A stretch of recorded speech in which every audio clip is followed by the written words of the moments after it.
Right now, 71 million Americans are receiving Social Security checks every single month.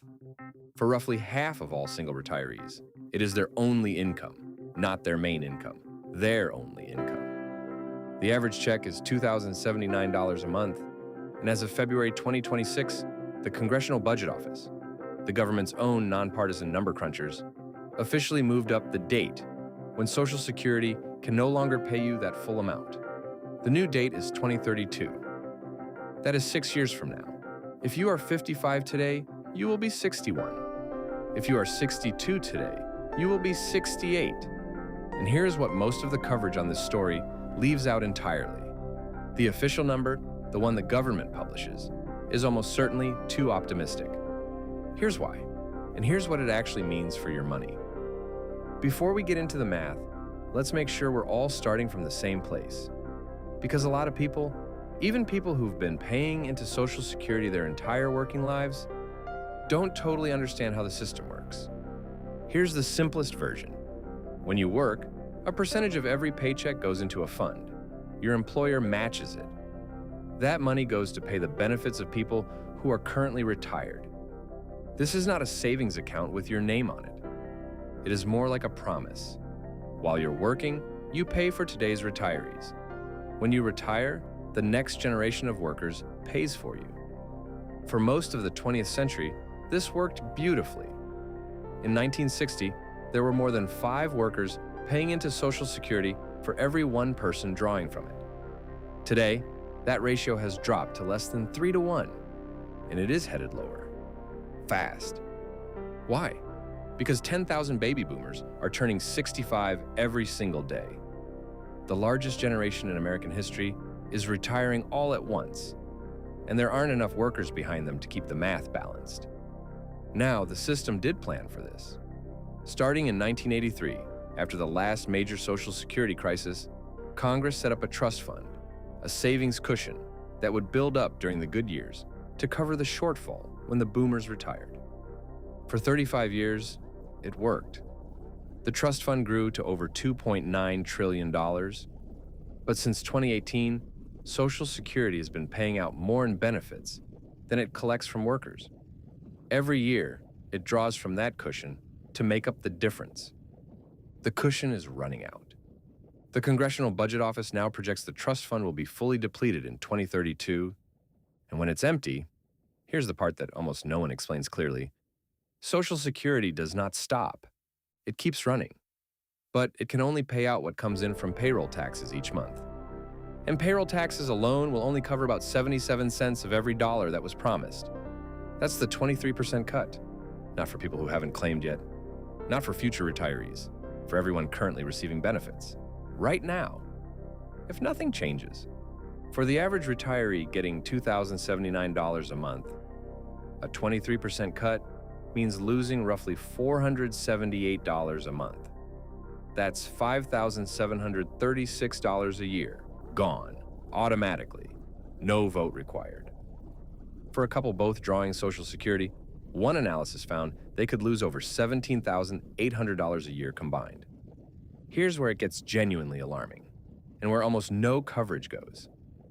The number the government officially publishes for the national debt and for the Social Security shortfall is required by law to leave out the full future cost of what's been promised.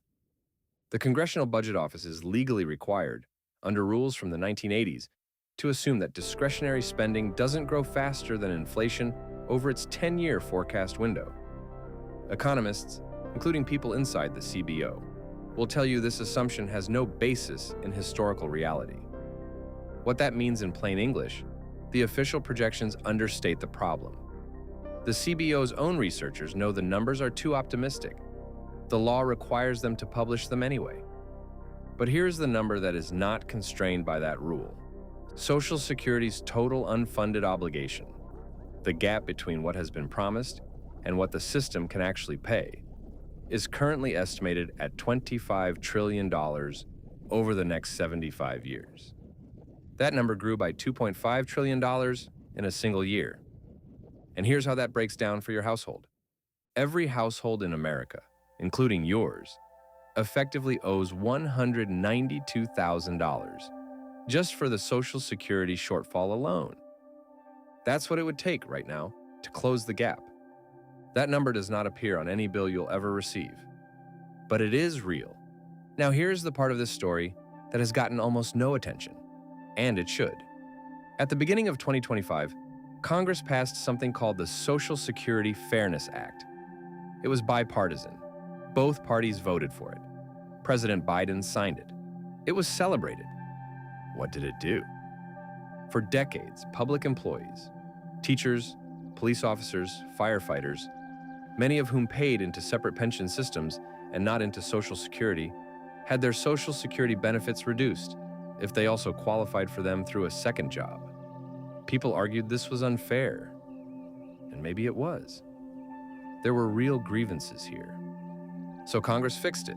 They eliminated those reductions entirely. Roughly 3 million people started receiving higher benefits. Many received retroactive lump sum payments averaging $6,700. The headlines were positive. Human interest stories. Grateful retirees. Teachers finally getting what they deserved. Here's what the headlines did not say. The Social Security Fairness Act added approximately $190 to $200 billion in costs to Social Security over 10 years. And it moved the trust fund depletion date forward, cutting months off the runway. Congress fixed a real problem by spending money the fund doesn't have. And nobody who voted for it, on either side, proposed a single dollar to pay for it. That is the pattern that has brought us here. Good intentions. Real people helped. Real cost to the fund, no plan. At this point, you may be thinking, someone will fix this. They always do. In 1983, Ronald Reagan and Tip O'Neill, a Republican president and a Democratic Speaker of the House, came together and made the hard changes that saved Social Security for 40 years. That's true, they did. And it can happen again. But here's the part of that story that gets left out. In 1983, Congress acted when the fund was weeks from running out of money. Literally weeks. It took an actual emergency to force action. And here's what has changed since 1983. The fixes get harder the longer you wait. If Congress acted today, right now, to fully close the gap, they would need to either raise the payroll tax rate by 3.65 percentage points or cut benefits significantly for future recipients, or some combination of both. That is painful but manageable, spread over time. Every year they wait, the math gets worse. The tax hike needed grows. The benefit cut required grows. The options narrow. There's also a second thing they're not telling you. Even if Congress does act, the most likely fix involves some reduction in benefits for people who are not yet receiving them. If you are 50 today, the political calculus looks very different than if you are 70. The closer you are to retirement, the more protected you probably are in any deal Congress makes. The farther away you are, the more likely you bear the cost of the fix. Congress fixing this is not the same as your benefit being safe. Let's be clear about what a 23% cut would mean in real life, because the numbers can start to feel abstract. Without Social Security, 4 out of every 10 Americans over 65 would fall below the poverty line. Right now, Social Security keeps more than 23 million Americans, including over 1 million children, out of poverty. The average check is about $2,079 a month. That is $24,948 a year. A 23% cut takes that to around $1,601 a month. The federal poverty level for a single person is currently around $15,000 a year. So for millions of Americans who are already living close to the edge on Social Security alone, a 23% cut doesn't mean cutting back on vacations. It means choosing between medication and groceries. It means calling your kids to ask for help. It means decisions no one should have to make at 70 or 75.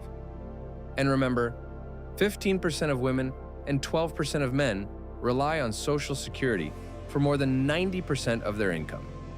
This is not an abstract fiscal problem. It is a kitchen table emergency for tens of millions of real people.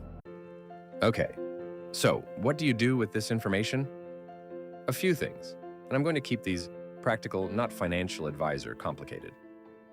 First, check your own projected benefit. Go to ssa.gov and create a free My Social Security account. You will see exactly what you've earned and what you're projected to receive. Takes about 10 minutes. Do it this week. Second, understand what claiming early does not protect you from. Some people think if they claim Social Security at 62 instead of waiting, they'll lock in a benefit before any cuts happen. This is not how it works. If an across-the-board cut happens, it hits whatever you're already receiving, regardless of when you claimed. Claiming early permanently reduces your base. And then a cut on top of that is a cut on a smaller number. Third, if you're under 55, billed like Social Security will be reduced. Not eliminated, reduced. Plan your retirement as if your check will be 20 to 25% smaller than projected. If Congress fixes it, great. You have extra cushion. If they don't, you're not caught off guard. Fourth, pay attention to what your representatives are doing. The Social Security Fairness Act added $200 billion to the problem and was passed with barely any discussion of how to pay for it. Both parties did this. Knowing this and voting accordingly is more powerful than any financial product you could buy. 71 million Americans depend on Social Security. It lifts more people out of poverty than any other program in the United States. It is not going away. It was designed to survive. But it was not designed to survive without the occasional hard conversation. And those conversations have been avoided for decades. The trust fund depletion date is now 2032. That is 6 years. That is not a distant problem. That is the problem of the next presidential term, and the one after that. Whether Congress acts in time, and who bears the cost of that action, may be the most consequential financial question of the next decade for anyone in or near retirement. Now you know the real math.